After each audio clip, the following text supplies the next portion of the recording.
आयोजित परम श्रद्धेय पंडित रामकिंकर जी महाराज के इस मानस मंथन में मैं आप सभी का हार्दिक स्वागत करता हूं। प्रत्येक नए वर्ष के प्रथम शनिवार को अनुष्ठित होने वाला यह 9 दिवसीय महायज्ञ आज अपने 40वें वर्ष में प्रवेश कर रहा है।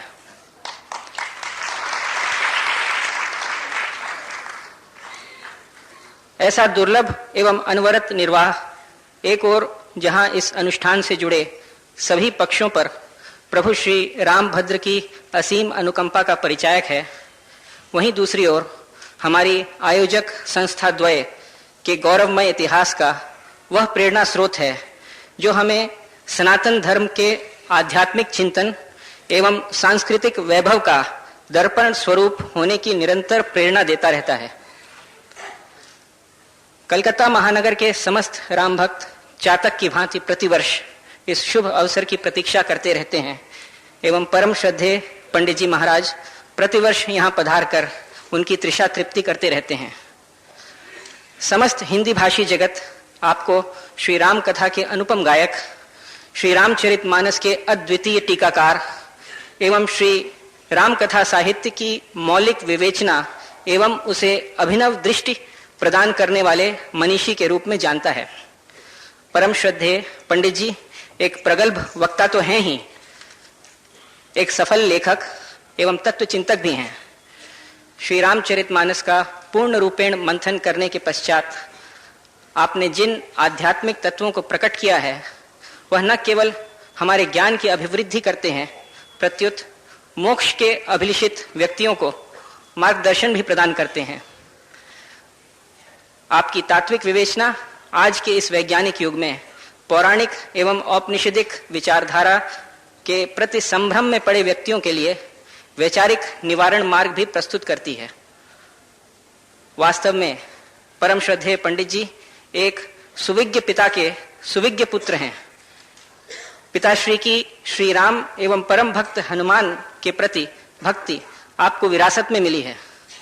संभवतः यही कारण है कि श्री राम कथा के प्रचार प्रसार हेतु आपने गोस्वामी तुलसीदास जी के संपूर्ण वांग्मय का गहन अध्ययन किया और स्वयं को उसे जनमानस तक पहुंचाने का माध्यम बनाया। आज समस्त देश आपको युग तुलसी के नाम से जानता है। हमारे इस मानस प्रवचन अनुष्ठान की प्रेरणा स्रोत हैं परम श्रद्धेय बड़ी मां, धर्मानुरक्त, परम विदुषी डॉक्टर श्रीमती सरला बिरला।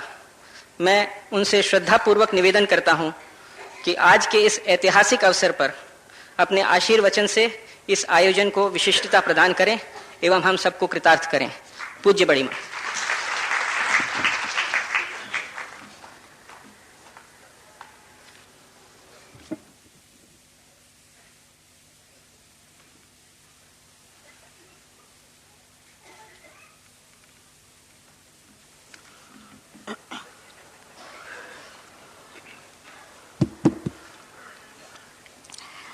मानस मर्मज्ञ पूज्य पंडित जी महाराज, आदरणीय भक्तवृंद, आज के इस शुभ मंगलमय अवसर पर पूज्य पंडित जी महाराज एवं आप सब श्रोताओं का हार्दिक स्वागत करती हूँ, सादर नमस्कार करती हूँ।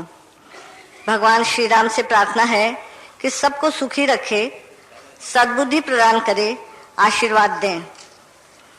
संगीत कला मंदिर की स्थापना 53 वर्ष पूर्व हुई थी। कला, साहित्य, आध्यात्मिक क्षेत्रों में यह संस्था अच्छा काम कर रही है।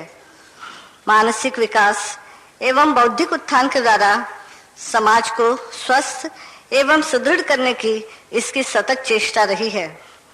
ईश्वर कृपा से कलकत्ता महानगरी में इस संस्था का सुनाम है। संगीत कला मंदिर द्वारा आयोजित रामायण, गीता, महाभारत एवं अन्य धार्मिक विषयों पर प्रवचन पिछले 50 वर्षों से हो रहे हैं। कई संतों एवं विद्वानों की अमृतवाणी सुनने का सौभाग्य प्राप्त होता रहा है। पूज्य श्री स्वामी अखंडानंद जी महाराज, पूज्य स्वामी चिन्मयानंद जी महाराज, पूज्य श्री बिंदु जी महाराज एवं अन्य अनेकों मनीषियों का आज स्मरण आना स्वाभाविक है। जनवरी 1958 संगीत कला मंदिर द्वारा रामायण का प्रवचन आयोजित। 30 वर्ष के एक नवयुवक वक्ता मंच पर पधारे। श्रोतागण चकराए, कुछ आश्चर्य, कुछ संदेह भी। 30 वर्ष के वक्ता रामायण पर अधिकार पूर्वक प्रवचन कर सकेंगे? वक्ता के चेहरे पर आकर्षण, तेज तथा गरिमा। प्रवचन आरंभ हुआ। वाणी में रस, गंभीरता, ज्ञान, शक्ति और भक्ति, सबको आश्चर्य पर प्रसन्नता एवं श्रद्धा। यह पूज्य पंडित जी महाराज के प्रथम आगमन का दृश्य। इसके पश्चात पूज्य पंडित जी महाराज प्रति वर्ष यहाँ आते रहे हैं। हमारा स्नेह, श्रद्धा, आत्मीयता बढ़ती रही है। संगीत कला मंदिर में इन्हीं तारीखों में नववर्ष के शुभारंभ में राम कथा मंदाकिनी का पावन प्रवाह 40 वर्षों से अनवरत बह रहा है। वही संस्था, वही व्याख्याता तथा एक और आश्चर्य की बात है, 40 वर्ष से एक श्रोता है जिसने बड़ी श्रद्धा से प्रत्येक प्रवचन श्रवण किया है। मैं उन्हें मंच पर आमंत्रित करती हूँ।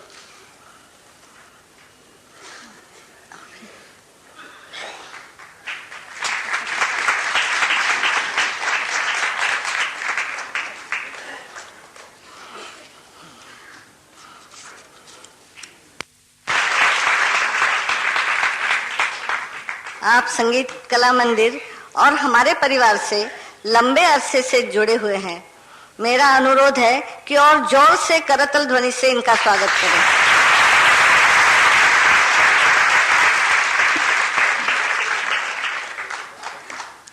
संगीत कला मंदिर एवं बिरला परिवार से पूज्य महाराज जी का अगाध स्नेह हो गया है।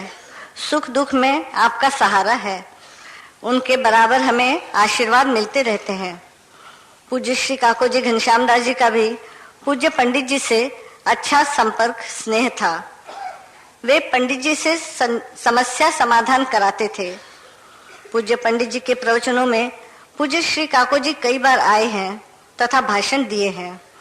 1983 में उनका अंतिम भाषण इसी प्रोग्राम के साथ साथ इसी स्थान पर हुआ था। वह भाषण अद्भुत था, अविस्मरणीय है। उसका एक अंश अंत में आपको सुनाया जाएगा। रामचरित जे सुनत अघाही, रस विशेष जाना तिन्ह नाही। यह कथन तभी सार्थक होता है जब भगवान की सुकृपा हो और हो मधुर मनोहर मंगलकारी राम कथा के मार्मिक व्याख्याता, मानस से नित नूतन नव मुक्ताओं को चुनने वाले मानस हंस पंडित जी। हंस प्रकट हुआ यानी नीर क्षीर विवेक का जागरण हो गया। गोस्वामी जी के शब्दों में संत हंस गुण गहि पय, परिहरि वारि विकार। यह बालक प्रभु कृपा से बन रहा है। इसका श्रेय पूज्य पंडित जी महाराज को है, जो प्रतिवर्ष मानस के नए नए मौलिक प्रसंग मृदु मधुर आत्मीय शैली से ओतप्रोत कर उमंग रंग से प्रस्तुत करते हैं। श्रोता बोर नहीं, सरोबार होते हैं। 40 वर्ष का अर्थ है सूफी जायूसी के शब्दों में भौर छपान हंस परगटा, यानी अनेक श्रोता जो भौरे से काले कजरारों केशों वाले थे, आज उनके केश हंसवत श्वेत हो गए हैं। सब भौरे छिप गए हैं, हंस प्रकट हो गए हैं। मानस सुगम है, अगम है, नाना पुराण निगमागम से बना हुआ मधुकोश है। धरती पर खिला यह एक कल्पतरु है। शील, शक्ति व सौंदर्य को एकाकार कर महाकवि ने मर्यादा का सेतु निर्माण किया है। वरेण्य तुलसी युग के निर्माता, सृष्टा एवं दृष्टा है। सत्य एवं त्याग पर खड़ी यह लोक पावनी गाथा चरित्र को उज्जवल एवं मृदु मधुर बनाने वाली है। सुरसरी सम सबका हित करने वाली है। अपने सबों की ओर से ईश्वर से प्रार्थना करती हूँ कि पूज्य पंडित जी को अच्छा स्वास्थ्य दे, शक्ति दे एवं उनकी लंबी आयु हो। भगवान राम की महिमा वे चारों तरफ फैलाते रहें। अंत में आप सबकी ओर से, हम दोनों की ओर से पूज्य पंडित जी महाराज को अनेक अनेक धन्यवाद और सादर नमन। आप सबको हमारे धन्यवाद और नमस्कार। आप सबसे खड़े निवेदन है कि खड़े होकर करताल ध्वनि से पूज्य पंडित जी का अभिनंदन करें।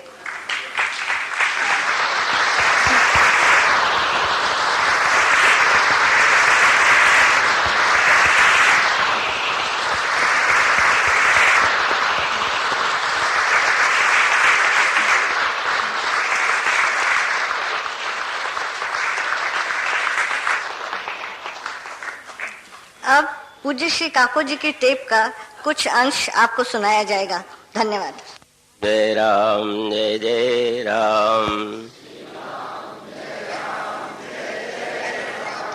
श्री राम जय जय राम, श्री राम जय जय राम, श्री राम जय जय राम, श्री राम जय जय राम, श्री राम जय जय राम, श्री राम जय जय राम,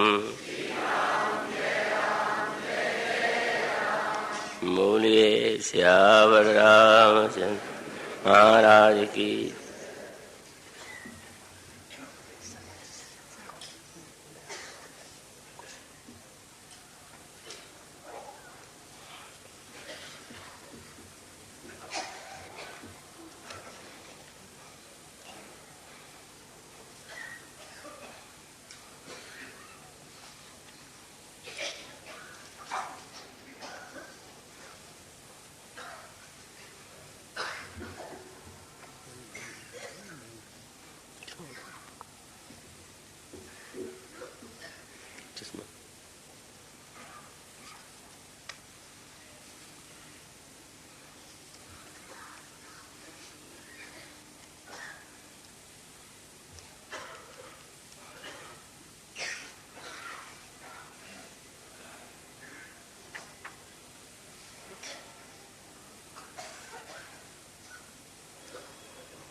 ओम मंगलमूर्ते नमः, गणाधिपते नमः, वर्णानामृतसंहानां रसानां छन्दसामपि मंगलानां च कर्तारो वन्दे वाणी विनायको शान्तं शाश्वतमप्रमेयमनघं निर्वाणशान्तिप्रदं ब्रह्माशं फणीन्द्रसेव्यमनिशं वेदान्तवेद्यं विभुं रामख्यं जगदीश्वरं सुरगुरुं मायामनुष्यं हरिं वन्देऽहं करुणाकरं रघुवरं भूपालचूडामणिं रक्ताम्भोजदलाविरामनयनं पीताम्बरालङ्कृतं श्यामङ्गं द्विभुजं प्रसन्नवदनं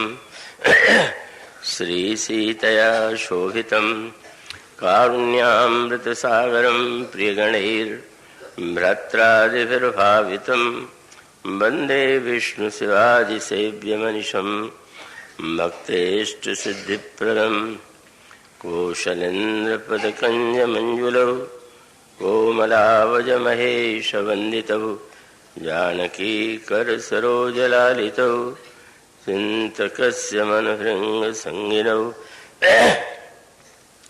वंदे विदेहतनया पदपुंडरीकं कैशोरसौरभ समाहृत योगिचित्तं हन्तुं त्रितापमनिशं मुनिहंस शिव्यं सन्मानशालि परिपीत परागपुण्यं अतुलित बलधामं हेमशैलावदेहं ननुजवन कृशानं ज्ञानिनामग्रगण्यं सकलगुणनिधानं वानराणामधीशं रघुपतिप्रियभक्तं वातजातं नमामि।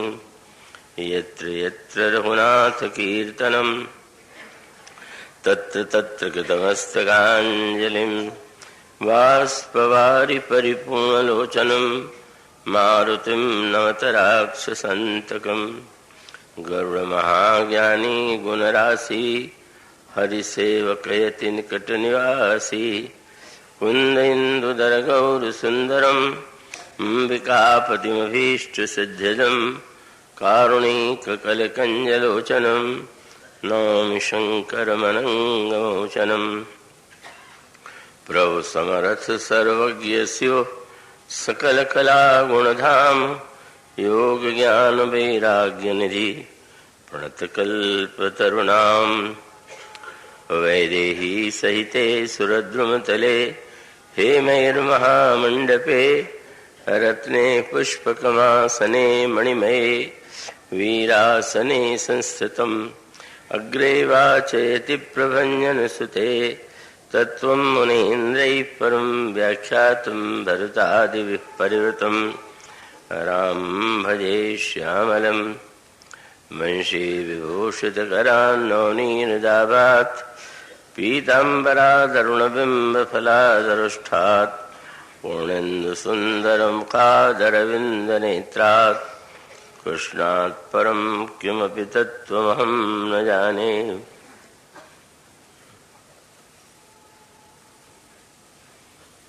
श्री गुरुचरण सरोज रज निज मन मुकुर सुधारि वरणं रघुवर विमल यश जोदायक फलचारि सियावर रामचंद्र।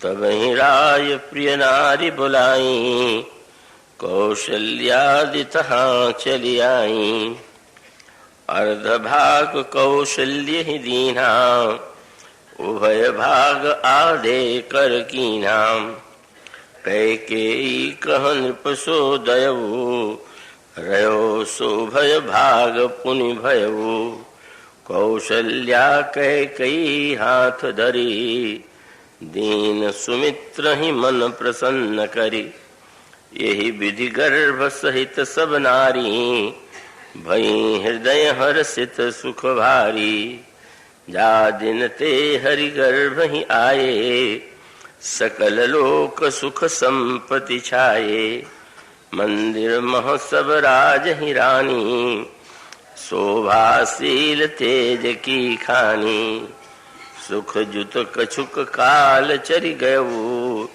जेहि प्रभु प्रगट सो अवसर भयऊ जो गलगन ग्रह बार तिथि सकल भय अनुकूल चर अरु अचर हरस जुत राम जन्म सुख मूल।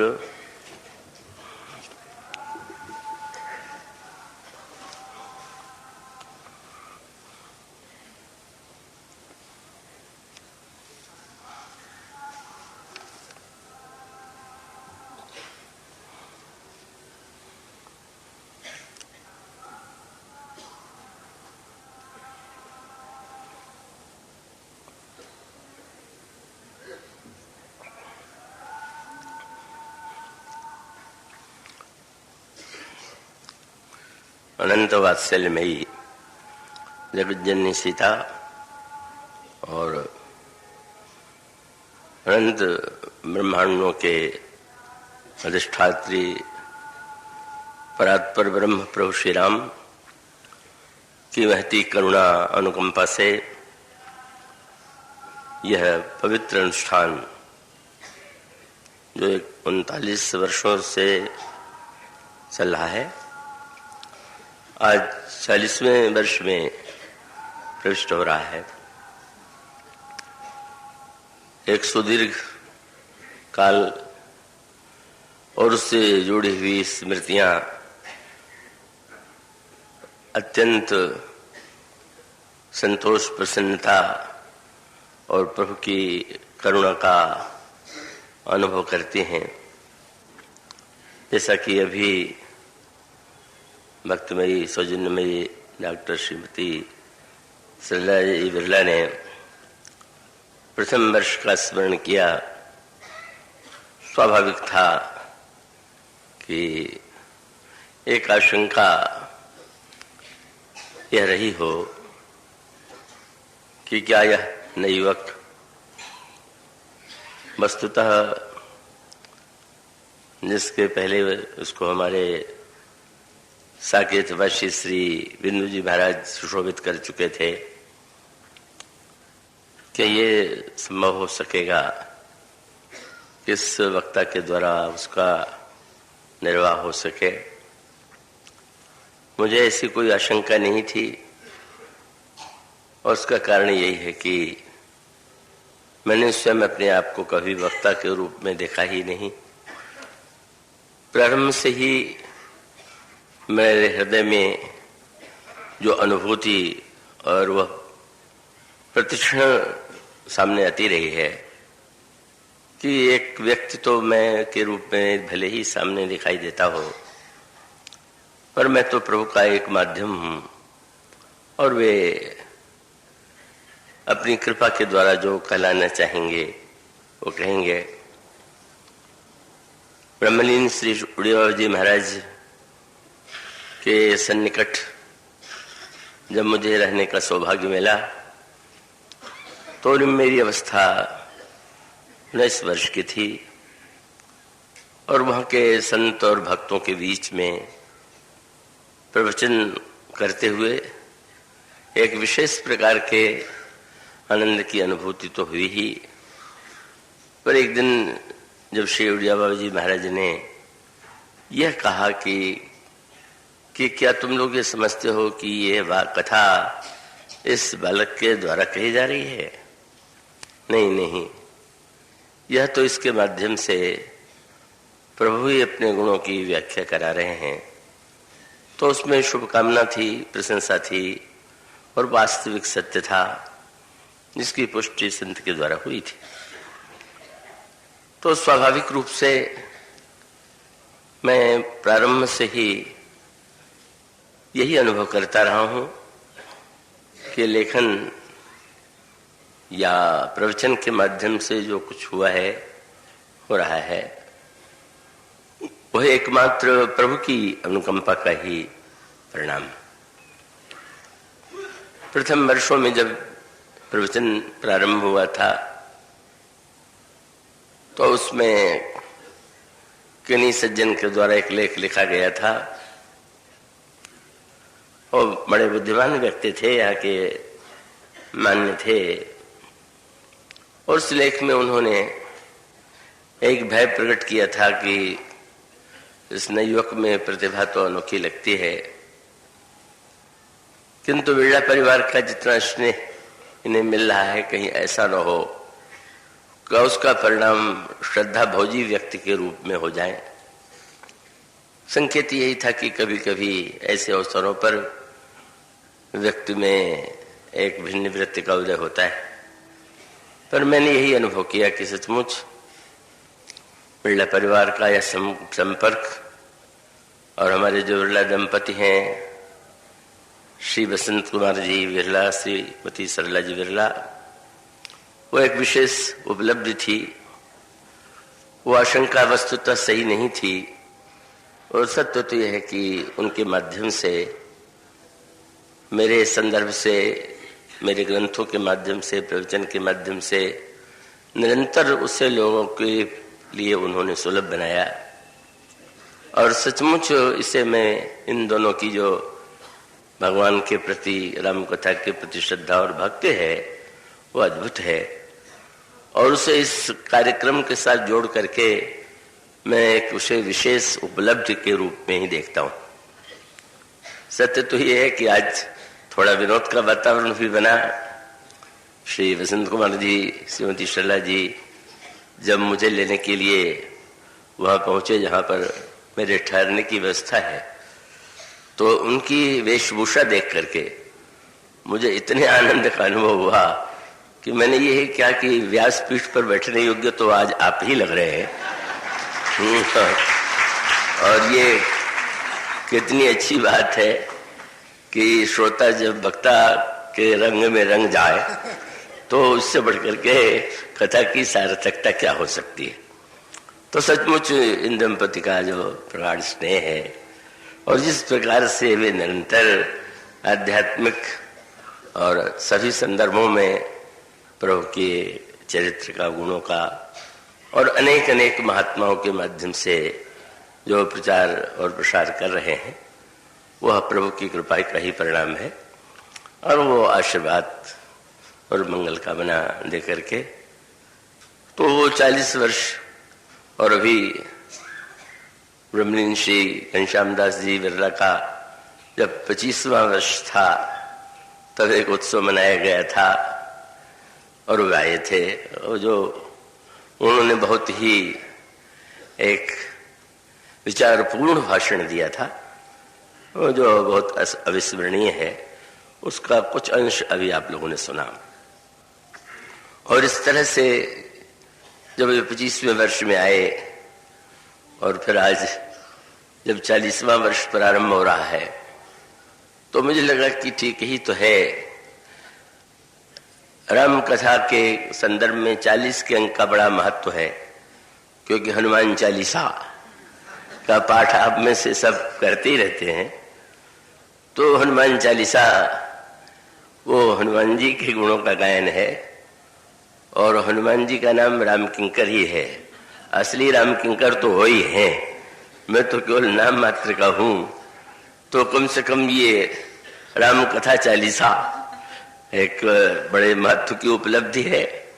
और इसमें जिस तरह से अनेक श्रोताओं ने भाग लिया, हमारे श्री रमणलाल जी का स्मरण किया गया और अनेक लोग जिन्हें हम नहीं जानते होंगे, पर एक यह दुर्लभ सी बात है कि इतने वर्षों में एक श्रोता ऐसा हो कि एक दिन भी उसके कथा में व्यवधान न हो। अब इस वर्ष एक सज्जन बम्बई में मिल गए और उन्होंने कई खंड हस्तलिखित प्रति हमारे प्रिय शिष्य मैथिली शरण जी को भेंट किया। मैं चकित हो गया। बहुत वर्ष पहले जब मैं बम्बई गया था, तब से उन्हें सुन करके कुछ ऐसा लगा, मेरी अवस्था थोड़ी थी कि उन्होंने सारी कथाएं जितनी सुनी उसको सब लिख डाला। इतने कई खंडों में उनका जो परिश्रम, यहाँ भी आए और यहाँ की भी कई कथाएं उन्होंने लिखी। तो आश्चर्य होता है कि ऐसे व्यक्ति कैसे अद्भुत हैं कि जो इतनी श्रद्धा भावना से इतना कठिन कार्य संपन्न करते हैं। और आप लोगों में भी अनेक अनेक व्यक्ति ऐसे होंगे कि जिससे मेरा परिचय भले ही न हो, लेकिन आप लोगों की प्रीति, आपकी श्रद्धा भावना, वो तो अत्यंत प्रेरक। तो प्रभु की कृपा ही यह माननी चाहिए। वैसे अनेक संस्थाओं के द्वारा प्रतिवर्ष आयोजन, व्यक्तियों के माध्यम से भी आयोजन हो रहे हैं, किंतु अभी वो सारी संस्थाएं और व्यक्ति थोड़ा पीछे हैं। अभी वो 40 के अंक तक नहीं पहुंच पाए हैं। तो ये एक अच्छी एक अनुभूति हो रही है और मैं यही अनुभव करता हूं कि ये तो केवल एकमात्र प्रभु की ही कृपा का परिणाम हो सकता है। इसमें व्यक्ति तो निमित्त और माध्यम ही होता है और उसकी कोई विशेषता नहीं होती है। और यदि विशेषता होती है तो प्रभु ही अपनी कृपा के द्वारा उस व्यक्ति में प्रकट कर देते हैं। इसलिए प्रभु के इस मंगल में कृपा विधान का स्मरण करते हुए 40वें वर्ष के प्रथम दिन आज आपके सामने जो पंक्तियां पढ़ी गई हैं वो भगवान श्री राम के अवतरण और जन्म के पहले की पंक्तियां हैं।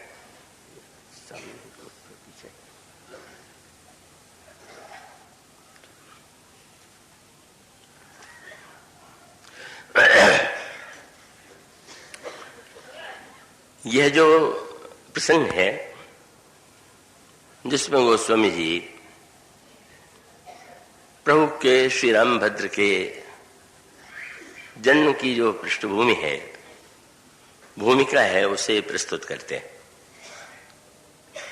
पूर्व भूमिका यही है, महाराज श्री दशरथ एक धर्मपरायण राजा के रूप में सारे संसार में विख्यात हैं और उनके जीवन में समस्त समृद्धियां, ऐश्वर्य और अन्य कल्याणकारी वस्तुएं उपलब्ध, पर इतना होते हुए भी उन्हें जीवन में एक अभाव की अनुभूति होती है और वो अभाव की अनुभूति यही थी कि पुत्र का अभाव। और तब महाराज श्री दशरथ अपने कुलगुरु वंदनीय गुरु वशिष्ठ के चरणों में जाकर प्रणाम करते हैं और अपने हृदय की भावनाओं का निवेदन करते हैं। सब कुछ होते हुए भी भविष्य में इस परंपरा के निर्वाह करने वाले पुत्र का अभाव मुझे कष्ट पहुंचा रहा है।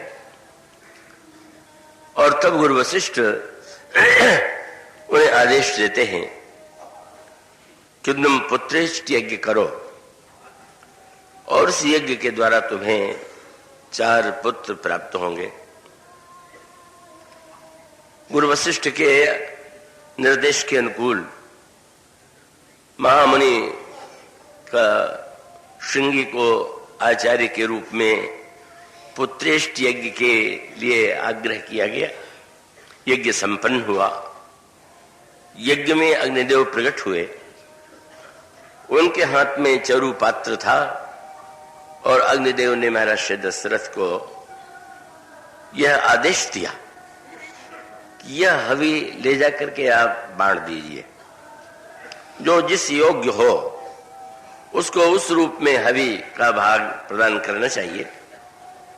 महाराज श्री दशरथ के द्वारा 3 रानियों में विभाजन होता है उस पायस का। रानियां गर्भवती होती हैं और उसके पश्चात समय व्यतीत होता जाता है और उसके बाद वह अवसर, वह क्षण आता है जब प्रभु को जन्म लेना था। गोस्वामी जी कहते हैं जिसमें श्री राम का जन्म होने का क्षण आया उस समय योग, लग्न, ग्रह, वार, तिथि और चराचर प्राणी सभी संतुष्ट, प्रसन्न और अनुकूल हो गए, क्योंकि श्री राम का जन्म जो है सुख का मूल है। और इसके पश्चात श्री राम जन्म का वर्णन। आइए इस कथा के पृष्ठभूमि में जो एक कुछ संकेत सूत्र हैं जो मानव समाज के लिए, जाति के लिए परम प्रेरक हैं, उसे इस प्रसंग में पढ़ने और हृदयंगम करने की आवश्यकता है।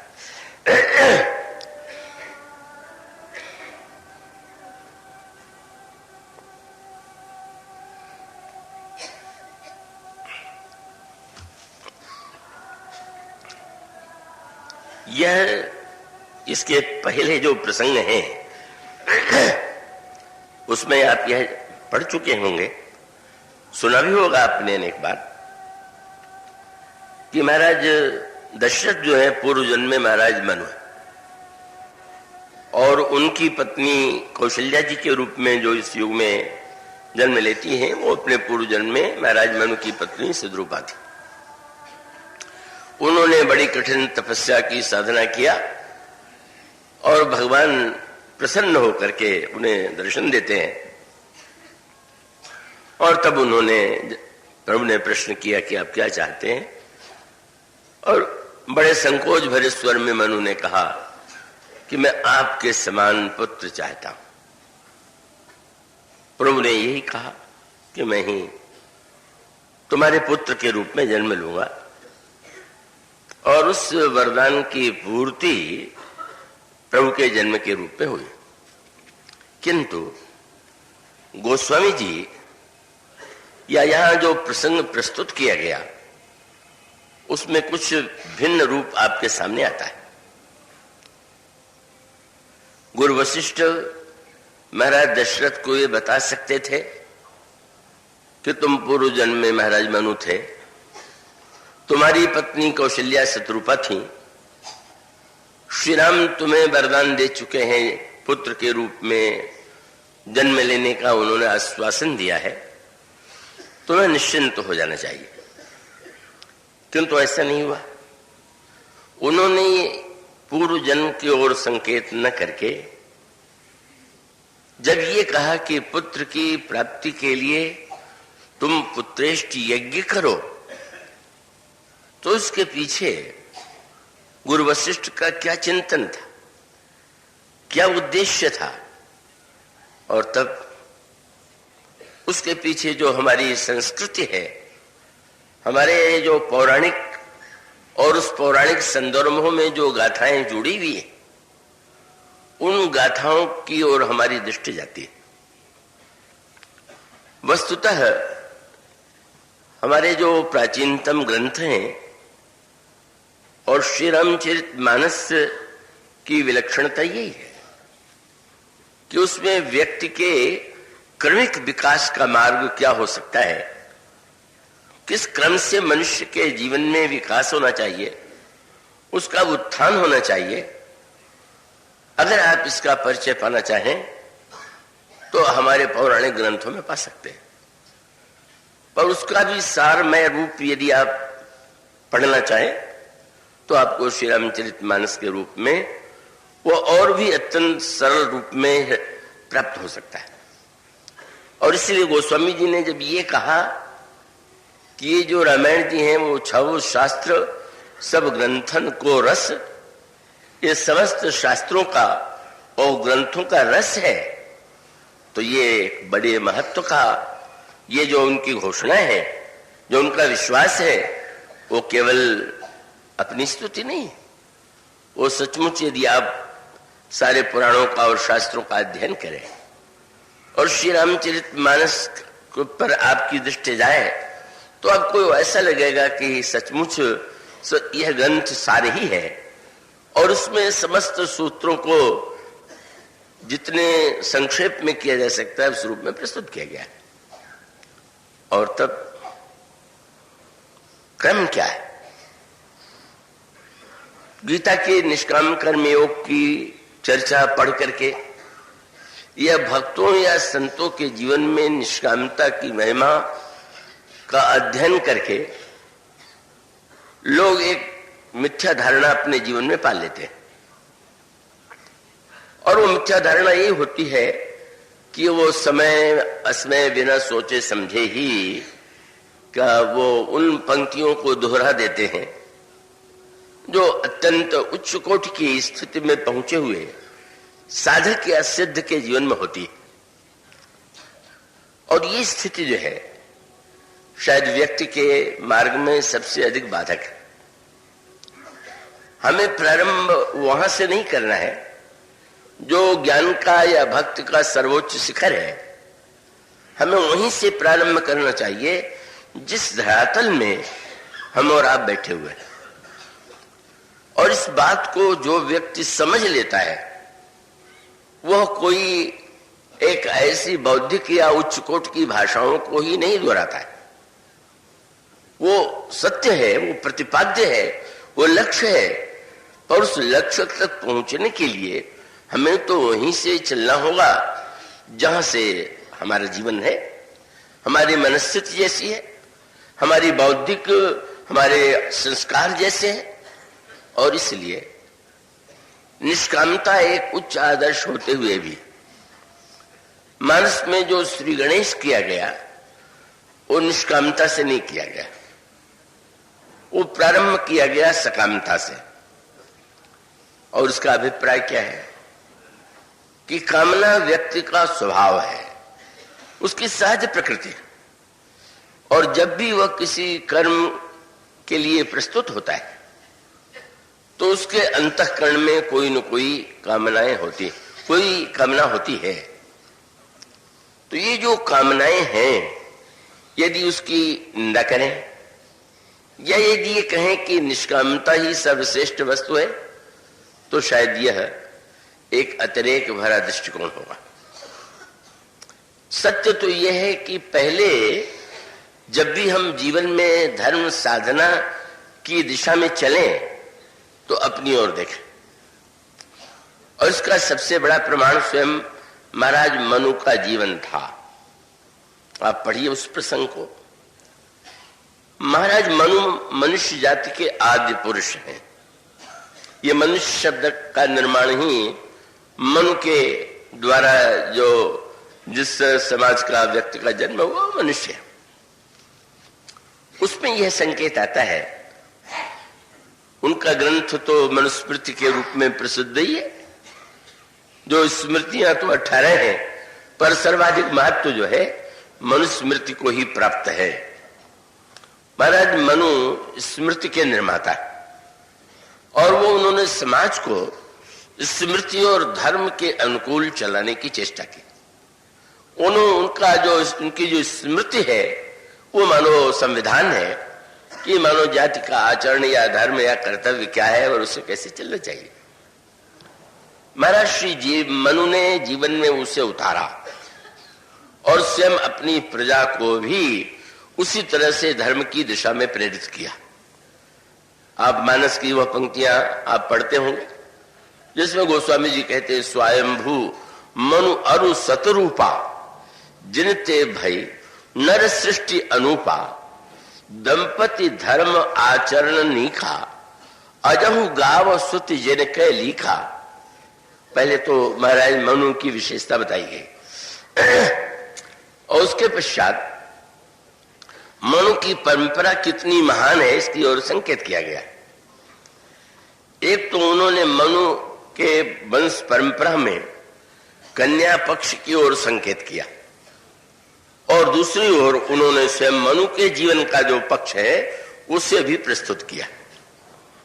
गोस्वामी जी के शब्दों में आप उसको जब पढ़ेंगे तो उसमें आपको पंक्ति मिलेगी कि जिसमें कहते हैं कि एक और तो उत्तानपाद का जन्म हुआ इस कुल में, और जिनके पुत्र ध्रुव के रूप में संसार में प्रसिद्ध है।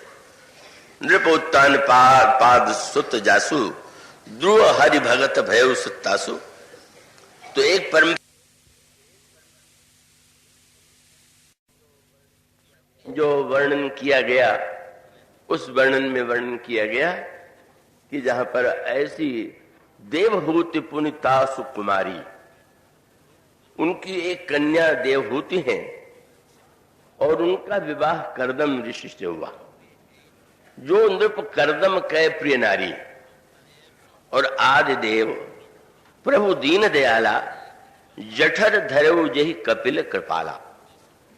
ये जो देवहूति जी हैं, इन्हीं के जो महर्षि करदम की पत्नी हैं, इनके गर्भ से भगवान कपिल का जन्म हुआ।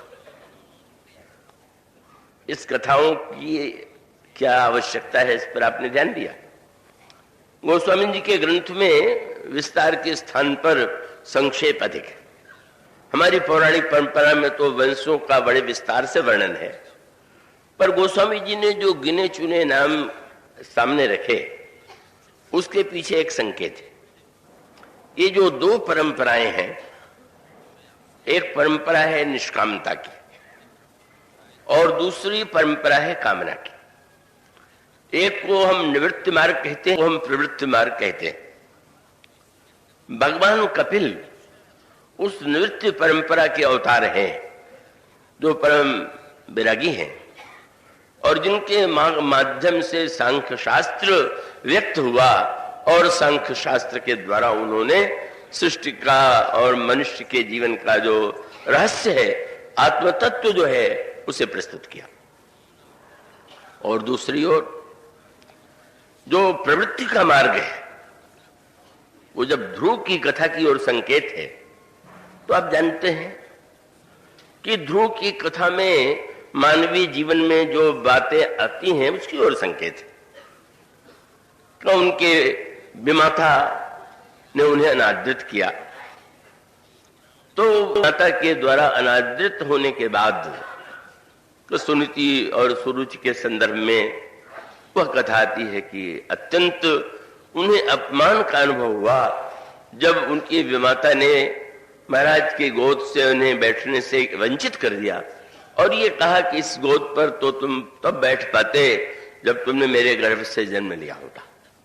बालक को बड़ा कष्ट हुआ, अपमान का बोध हुआ, और तब बालक ने जो अपनी व्यथा मां को सुनाई, तो मां का संस्कार बड़ा उत्कृष्ट था। उन्होंने पुत्र को भगवान की भक्ति की दिशा में प्रेरित किया और बड़ी छोटी अवस्था में ध्रुव ने भगवान के लिए तपस्या किया। उस समय उनके मन में अपमान की जो वृत्ति है और उसके द्वारा वो जिस तरह से उसका वो परिमार्जन करने के लिए ही सकाम भाव से ही ध्रुव ने साधना की।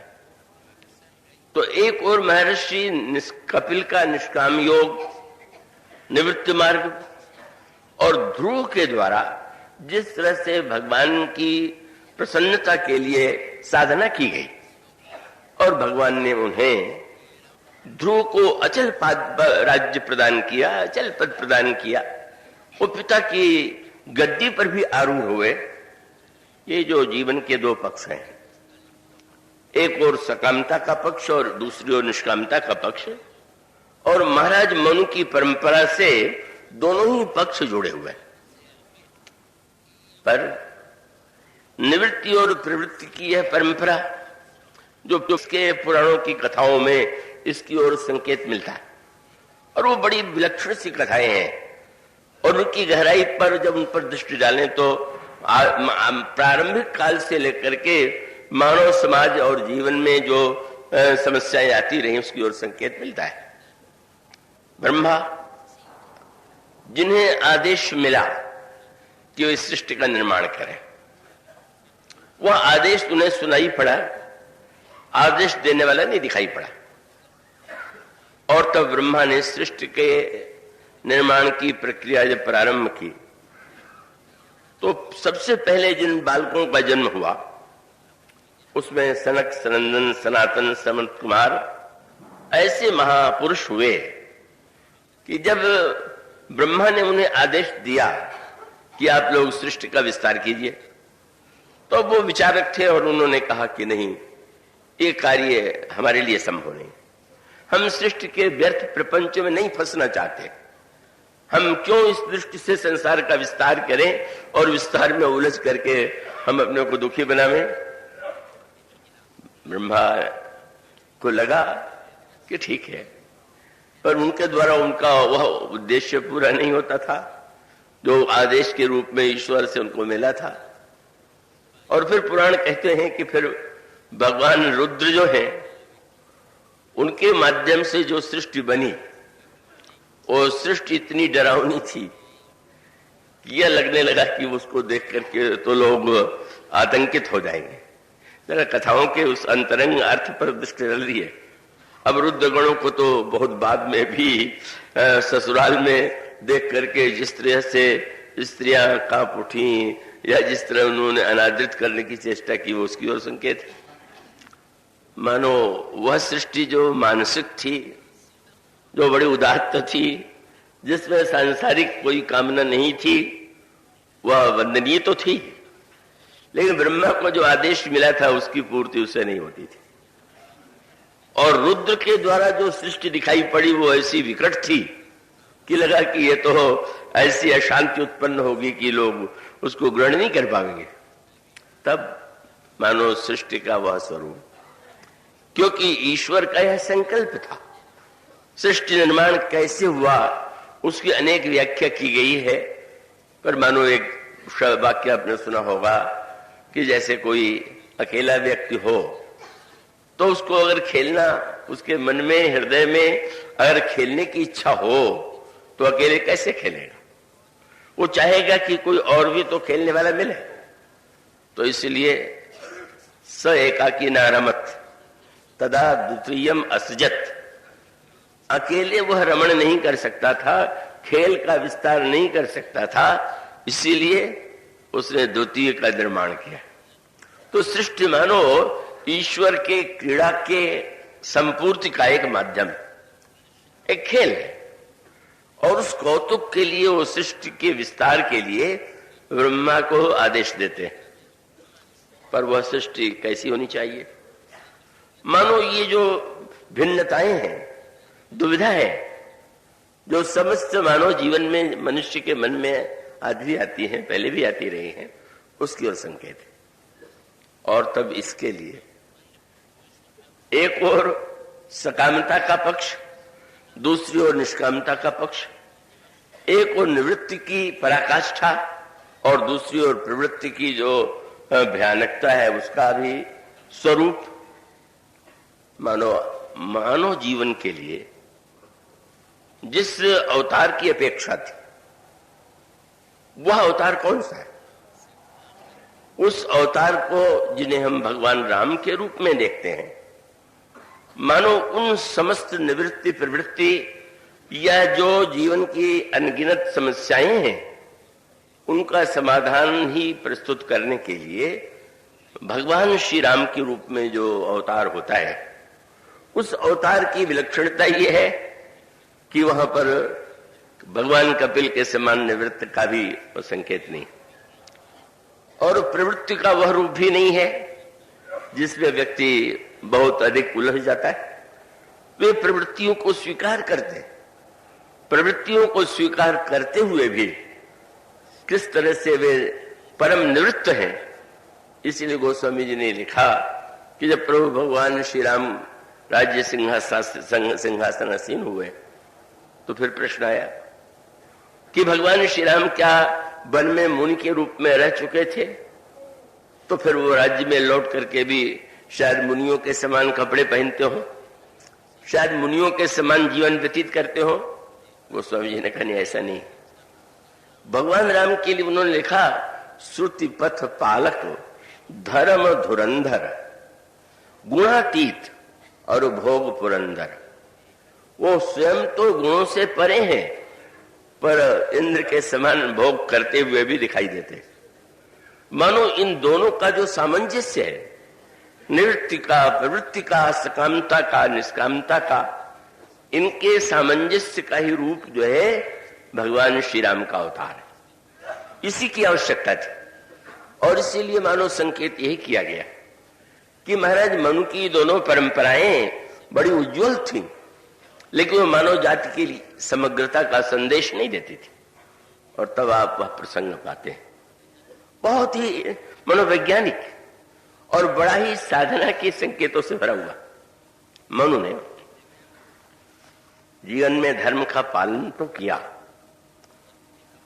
पर उनको ऐसा लगा कि क्या सचमुच ऐसा मैं अनुभव कर रहा हूं कि अब जीवन में कुछ पाना शेष नहीं है, कोई अभाव नहीं है। और तब उनकी सबसे बड़ी विशेषता यही है कि वे गहराई से अपनी ओर देखते हैं और उन्हें लगता है कि हाँ, धर्म के द्वारा, मर्यादा के द्वारा एक सीमा तक समाज संचालित तो होता है, पर धर्म की जो धारणा है वो सारे समाज से जुड़ी हुई है। व्यक्ति सामाजिक संदर्भों से जुड़ा हुआ है। पर आपको ये ध्यान है, ही पता है कि व्यक्ति अकेला भी है और सबके साथ भी है। और इसका अर्थ है कि कुछ भी ऐसी बातें हैं कि जिसमें हम सबके साथ होते हैं, आप सबके साथ होते हैं और होना चाहिए, लेकिन इसके साथ साथ आप अलग भी होते हैं। और इसीलिए दिन भर आप भीड़ में घूमते हैं, पर आप रात को अकेलापन चाहते हैं। दिन में आप व्यवहार करते हैं, पर रात के समय उस व्यवहार से आप अपने को अलग कर लेते हैं। ये व्यक्ति के जीवन में दिन और रात्रि में ये परस्पर विरोधी प्रवृत्ति परिलक्षित होती है। उसका अर्थ ये है कि यह जो व्यक्ति के अंतःकरण की एक आंतरिक आकांक्षा है, आंतरिक संतोष है, वो केवल सामाजिक धर्म से जोड़ करके संभव नहीं। उसकी पूर्ति जो है धर्म नहीं कर सकता, और नहीं कर सकता किसका अभिप्राय है कि धर्म जो है स्वाभाविक है कि वो निरंतर व्यवहार की परंपरा, उस परंपरा का निर्वाह हम कैसे करें इसका विस्तार से वर्णन करता है। इसलिए मनु को ऐसा लगा कि नहीं, हम अभी उस स्थिति में नहीं है कि हम ये कह सकें कि हमने राज्य चलाते हुए, धर्म का पालन करते हुए सब कुछ पा लिया। और तब उन्होंने स्वयं अपनी ओर देखा, और ये साधक के जीवन का सर्वश्रेष्ठ सूत्र है, हमें अपनी ओर देखना होगा। दूसरे क्या कर रहे हैं, दूसरे किसे श्रेष्ठ बताते हैं, दूसरों की दृष्टि में सर्वोच्च वस्तु क्या है, अगर यह धारणा व्यक्ति बना ले तो वो कभी भी सही दिशा नहीं पा सकता। जैसे किसी औषधि की दुकान में आप जाएं, आपने सुन लिया हो कि सबसे मूल्यवान दवा स्वर्ण भस्म है या अन्य कोई भस्म है, या किसी अन्य मूल्यवान की दवा की प्रशंसा आपने सुनी हो, और जाकर के दुकान में ये कहें कि आपके दुकान में जो सबसे महंगी दवा है वो दे दीजिए, तो ये तो कोई बुद्धिमत्ता की बात नहीं। महंगी दवा महंगी हो सकती है, पर प्रश्न तो ये है कि आपको क्या रोग है, और हो सकता है आपका समाधान स्वर्ण भस्म न कर सके, कोई साधारण चूर्ण कर दे, साधारण पत्तियां कर दे। और उसका अर्थ यह है कि पहले तो व्यक्ति अपनी ओर देखे, अपनी समस्या को समझे, और उसके बाद उसके निवारण का विचार करे।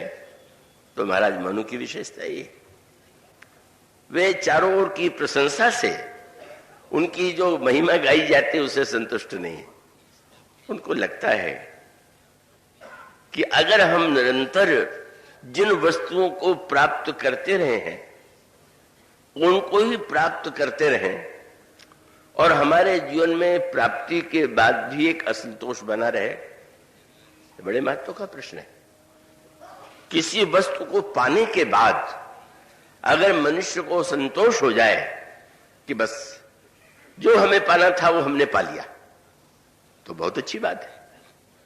पर अगर मनुष्य के जीवन में ऐसा लगता ही रहे निरंतर कि नहीं नहीं अभी और, अभी और, अभी और, तो इसका अर्थ है कि वो तो सर्वथा अभाव से ही संत्रस्त है।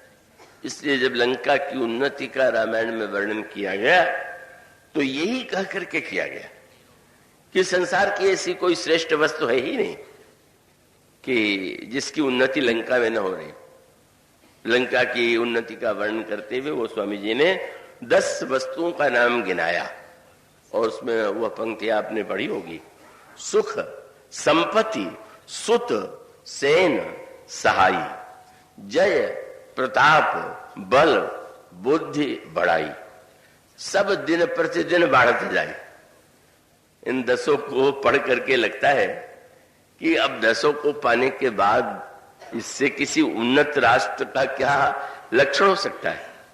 पर गोस्वामी जी ने एक पंक्ति लिख करके उसका समापन कैसे किया, सब दिन प्रतिदिन बढ़त जाई, लेकिन लंका के अधिपति रावण की स्थिति क्या है, जिमी प्रतिलाभ लोभ अधिकारी। जैसे लोभ बढ़ता जाए और प्रत्येक व्यक्ति ऐसा अनुभव करे कि जिसे हम पाना चाहते थे भी दूर है, अभी दूर है, और वो चलता ही जाए, और जिसे पाना चाहता है वो सदा उससे आगे रहे, तो उस व्यक्ति के जीवन में तो अपूर्णता होगी। तो मानो यह जो स्थिति है इसका अनुभव रावण नहीं करता है। इसलिए मंदोदरी ने रावण से कहा कि आपने सीता जी का हरण करके, कैसा आश्चर्य है, आपके महल में संसार की सर्वश्रेष्ठ सुंदरियां हैं, फिर भी आप जनक नंदिनी सीता को अनुचित मार्ग से हरण करते हैं, चोरी करते हैं।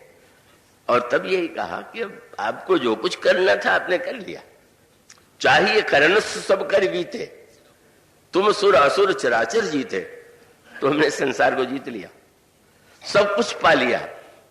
और इसके बाद अब भी तुम्हारे हृदय में जो वह वृत्ति है कि जो तुम्हें चोरी की दिशा में ले जाती है, छल और कपट की दिशा में ले जाती है, उसमें तो तुम्हारा कल्याण नहीं।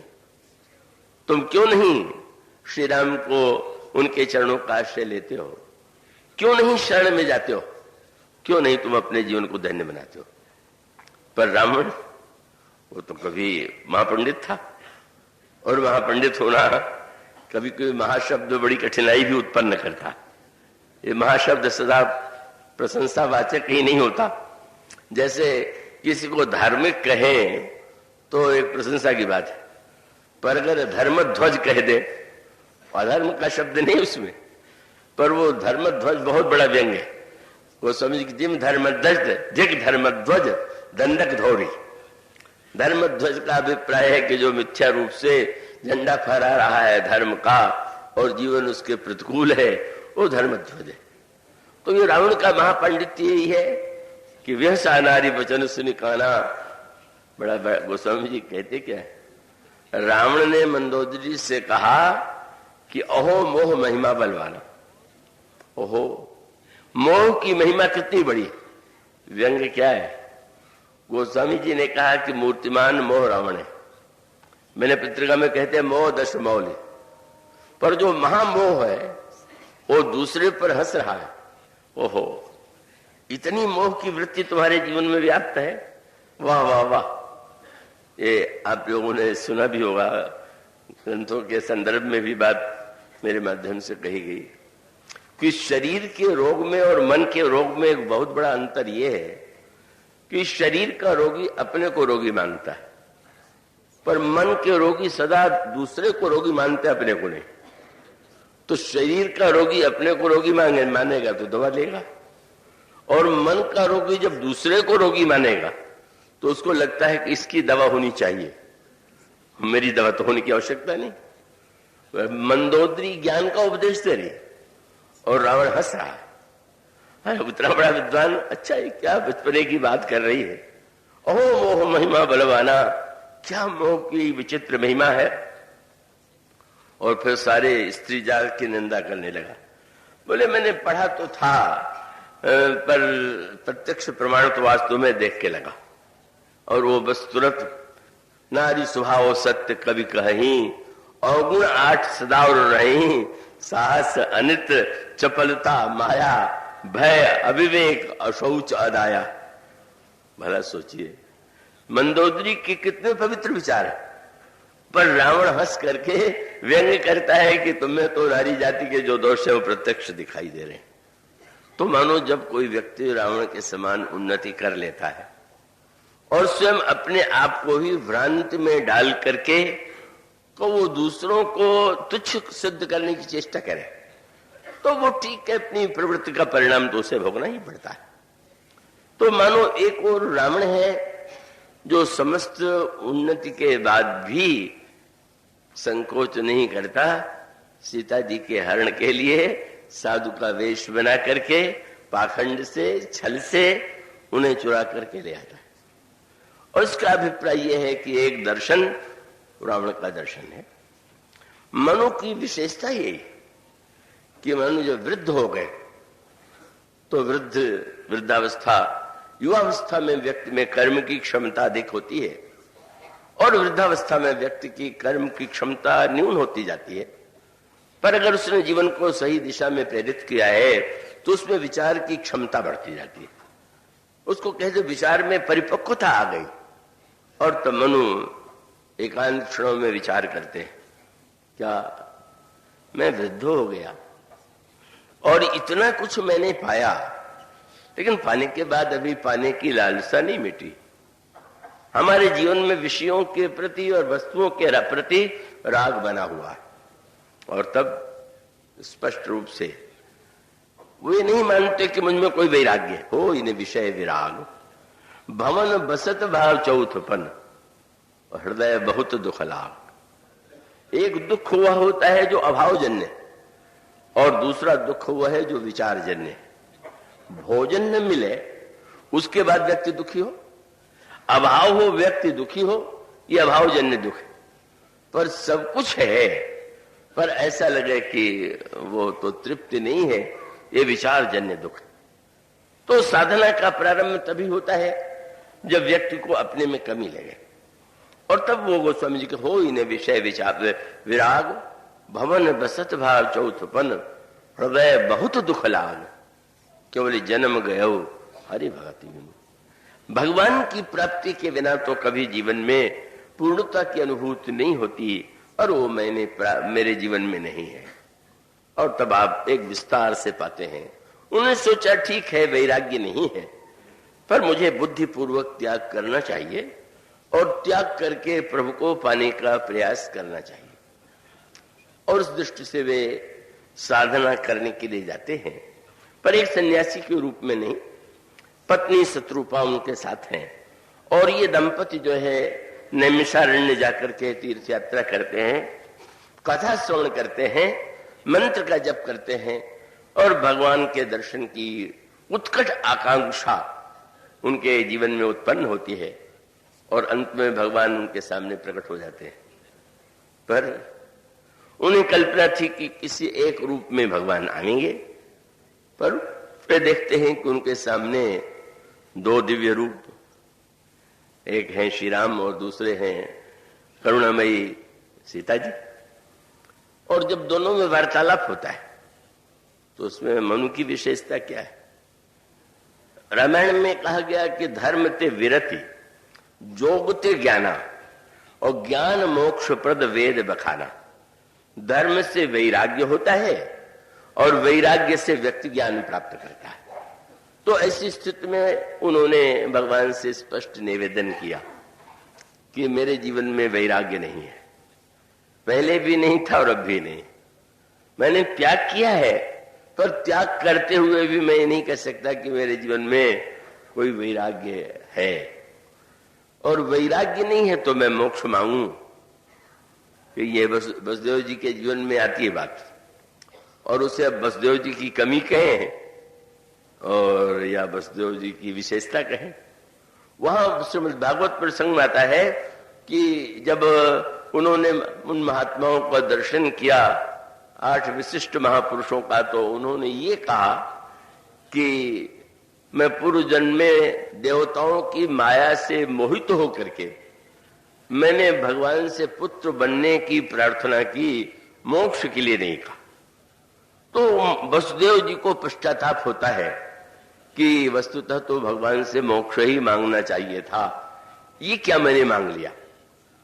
तो वसुदेव की स्थिति में और दशरथ जी की स्थिति में अंतर है। वसुदेव की स्थिति, नंद बाबा को तो कभी पश्चाताप नहीं हुआ, मैंने भगवान कृष्ण को बालक क्यों मान लिया। पर वसुदेव की इच्छा उनकी दृष्टि में मोक्ष से बढ़कर के कोई वस्तु नहीं है, इसलिए वे सोचते हैं कि कितना अच्छा होता कि मैंने मोक्ष मांग लिया होता। और उनके जीवन में जो विभीषिकाएं हुई हैं, घटनाएं हुई हैं, उसका ही परिणाम। पर मनु के जीवन में ऐसा पश्चाताप नहीं। उन्होंने भगवान से यही कहा कि महाराज अगर वैराग्य होता तो मैं मुक्ति मांगता। वैराग्य से व्यक्ति बंधन से छूटता, पर अब भी मेरे जीवन में वैराग्य नहीं है, राग है। वैराग्य मुक्ति है और राग बंधन है, तो तुम इतना त्याग करके क्यों आए हो? उन्होंने कहा महाराज मैंने यह अनुभव कर लिया कि वैराग्य के अभाव में मेरी तो मुक्ति हो नहीं सकती, पर मेरे पास राग का बंधन तो है। पर मैं चाहता हूं कि जिस राग के बंधन में आज तक मैं बता रहा, आपको भी बांध दूं और आपको भी विरागी से रागी बनाऊं। भगवान के ब्रह्म के लिखा अग जग मैं सब रहित विरागी। और सचमुच उन्होंने जब भगवान से पुत्र के रूप में जन्म लेने की प्रार्थना किया तो उल्टी बात हो गई। इतने योग्य पुत्रों का जन्म तो उनसे हो ही चुका था। उनके पुत्र तो बड़े आज्ञाकारी थे, राज्य भी नहीं ले रहे थे, पर इतना होते हुए भी नई बात थी। उन्होंने कहा आप मुझे अपने समान पुत्र दीजिए, और तब नई बात हो गई। कभी दवाई तो कड़वी होती और मिठाई मीठी होती, लेकिन कोई ऐसा वैद्य मिल जाए कि जिसमें मिठाई का आनंद भी और दवाई का लाभ भी हो तो इससे बढ़िया बात क्या होगी। तो मनु ने कहा कि अब पुत्र की लालसा मुझ में अब भी है ही, तो क्यों ना आप ही पुत्र बन जाए। आप बनेंगे तो मेरे राग की लालसा भी पूरी हो जाएगी, ममता की आकांक्षा भी पूरी हो जाएगी, और साथ साथ महाराज आप पुत्र बनेंगे तो यह मेरा कितना बड़ा सौभाग्य होगा। प्रभु ने मुस्कुराते हुए स्वीकार कर लिया। और इतना ही नहीं, मनु आश्चर्य से देख रहे थे कि देवी कौन है, तो भगवान ने कहा आदि शक्ति, यही जगह उपजाया। ये वो आदि शक्ति हैं जिन्होंने संसार का निर्माण किया और बिना निमंत्रण के ही कह दिया सो अवतरी मौर्य हम आया। मैं अकेला जन्म नहीं लूंगा, ये मेरी माया भी साथ में अवतार लेंगे। कितना मीठा व्यंग भरा विनोद था। निमंत्रण केवल श्री राम को मिला और प्रभु ने बिना निमंत्रण के कहा ये भी आवेंगी। तात्पर्य क्या था, महाराज जब आप मुझे पुत्र के रूप में पालेंगे तो अब मैं तो समझ ही गया कि आप रागी हैं, और जब मैं बड़ा होऊंगा तो आपको चिंता होने लगेगी कि मेरे पुत्र के योग्य कोई वधू भी तो होनी चाहिए। तो पुत्र के योग्य वधू खोजने के लिए आपको परिश्रम न करना पड़े, इसलिए वधू को साथे लेके आ जाऊंगा, आपकी इच्छा पूरी हो जाएगी। कितना विलक्षण खेल हुआ। भगवान ने एक खेल रचने का संकल्प किया श्री राम के रूप में, जो समस्त अध्यात्म के, धर्म के, ज्ञान के साकार विग्रह हैं, ईश्वर हैं। और तब मनु के, दशरथ के जीवन में जो पुत्र की कामना है, गुरु वशिष्ठ ने उसकी निंदा नहीं किया और ये भी नहीं कह दिया कि वो तो वरदान दे चुके हैं आवेंगे। नहीं नहीं, तुम उन्हें पाने के लिए प्रयत्न करो, साधन करो, यज्ञ करो। मानो इस पद्धति से कैसे सकाम व्यक्ति को यज्ञ की दिशा में प्रेरित किया जाए और उसकी सकामता को यज्ञ बना दिया जाए, उन दोनों का सामंजस्य कैसे हो, यह गुरु वशिष्ठ की महान भूमिका थी। और तब उसकी पूर्ति श्री राम के अवतार के रूप में होने की बात सामने आई। पर किस रूप में, कैसे प्रभु ने अवतार लिया, और उस समय जिस तरह से योग, लग्न, ग्रह, बार, तिथि कैसे अनुकूल हुई, उसका तात्पर्य क्या है, इसकी चर्चा कल से प्रारंभ करेंगे। आज इतना है। बोलिए श्या